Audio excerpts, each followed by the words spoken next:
সম্মানিত দর্শক মন্ডলী, মুফতি আমির হামজা সাহেব কি বলতেছেন একটু শুনুন। হযরত হাওয়াকে আল্লাহ এত সুন্দর করে বানিয়েছিলেন, পৃথিবীর 4 জন সুন্দরী মহিলার ভেতর উনি একজন। এ কাটিং বলে বোঝানো যাবে না। ঐশ্বরিয়াকে দেখেছেন? কারা কারা দেখেছেন হাত তোলেন তো।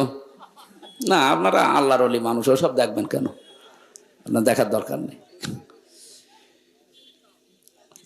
এখন সবচাইতে বিশ্বে সুন্দরের তালিকায় যাদের নাম আছে, 1 নম্বরে যে মহিলার নাম পাওয়া যাচ্ছে, আপনি ইন্টারনেট ঘাঁটবেন, 1 নম্বরে বিশ্ব সুন্দরী দুনিয়া না, 257টা রাষ্ট্রের ভেতরে চেহারার এই কাটিংটা সবচাইতে সুন্দর যার। ওই সমস্ত কাজ কারবার যারা করে, মানুষের চেহারা মাপ জব করে যারা এগুলো উপস্থাপন করে, তাদের বর্ণনা কি নাম বলেন তো দেখি? কেমন পড়াশোনা করেন বলেন? হুজুর তো আসমানে থাকে, বলতে পারবে না, আপনি তো পারবেন। কি নাম বললো? পরিমন। ওটা চেহারা হইল, আমার সাথে ছিল, আমার পাশের ছেলে ছিল, আদালতে আমি বহুবার দেখা হয়েছে। না, ওইটা না।